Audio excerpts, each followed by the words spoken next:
Hoje vamos mergulhar numa época de grandes transformações e crises no Brasil, o final do século XVIII. É um período fascinante que moldou o país que conhecemos hoje. Vamos começar nossa viagem no último quarto do século XVIII. O Brasil colônia, que já tinha vivido seus dias de glória, estava entrando numa fase bem complicada. As exportações que antes bombavam chegaram a despencar. Por volta de 1760, o valor exportado era de quase 5 milhões de libras. Mas nos últimos 25 anos do século, esse número caiu para pouco mais de 3 milhões. O açúcar, que por séculos foi o rei da economia colonial, enfrentava uma queda brutal. Os preços atingiram os níveis mais baixos em 200 anos. Imagina o impacto disso. Ao mesmo tempo, o ouro, que tinha sido o motor do ciclo anterior, já não brilhava como antes. A produção anual mal passava de 500 mil de libras. Enquanto a economia encolhia, a população só crescia, ultrapassando a marca de 3 milhões de habitantes, com menos dinheiro circulando e mais gente para dividir. A renda por pessoa atingiu o nível mais baixo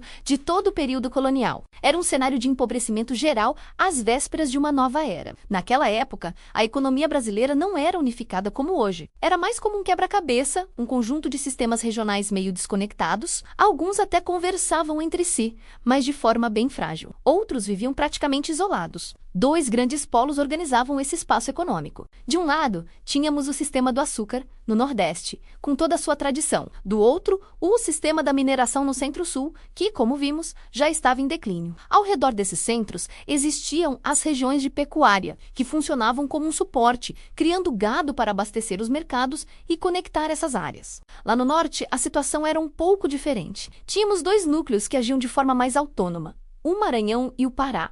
A economia do Pará dependia quase que exclusivamente da extração de produtos da floresta, as chamadas drogas do sertão. Esse sistema era organizado pelos jesuítas, que usavam mão de obra indígena forçada. Mas quando o Marquês de Pombal perseguiu e expulsou os jesuítas, essa economia entrou em rápida decadência. Agora o Maranhão é um caso à parte e merece nossa atenção. Enquanto quase toda a colônia sofria, o Maranhão encontrou um caminho de prosperidade no final do século. Por quê? Bom, o governo português decidiu dar uma atenção especial à região. Criou uma companhia de comércio com muito capital para injetar dinheiro e estimular o desenvolvimento local. E não foi só isso. O cenário internacional também ajudou, e muito. A independência dos Estados Unidos e a Revolução Industrial na Inglaterra estavam mudando o mundo e aumentando a procura por produtos tropicais. Os diretores da Companhia Maranhense foram espertos e perceberam que o algodão e o arroz eram as apostas certas. Com a Guerra de Independência Americana, as colônias inglesas, que eram grandes produtoras, saíram temporariamente do mercado. Isso abriu uma janela de oportunidade gigantesca para o Maranhão. Em poucos anos, uma região que era considerada marginal começou a receber mais de 100 navios por ano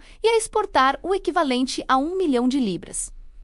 Foi uma virada impressionante. O algodão maranhense vestia os operários da Revolução Industrial. Mas fora dessa bolha de prosperidade do Maranhão, o resto da colônia continuava em estagnação. A economia da mineração, em Minas Gerais, mergulhou numa depressão profunda. E isso arrastou junto a pecuária do Sul, que fornecia mulas e charque para a região das Minas. O quadro geral não era nada animador. Porém, a história é cheia de reviravoltas. No início do século XIX, uma série de eventos internacionais criou uma falsa aparência de prosperidade no Brasil. Foi um otimismo que, no fundo, era bastante frágil. O primeiro grande evento foi a transferência da corte portuguesa para o Brasil em 1808, fugindo de Napoleão. A chegada de Dom João e de toda a nobreza ao Rio de Janeiro injetou muito dinheiro na economia e mudou a cara da cidade. Logo em seguida, veio a abertura dos portos às nações amigas, que quebrou o monopólio comercial português e dinamizou o comércio. Ao mesmo tempo, as guerras na Europa desorganizavam os mercados coloniais dos concorrentes do Brasil. Um exemplo claro foi a Revolução Haitiana, que começou em 1791.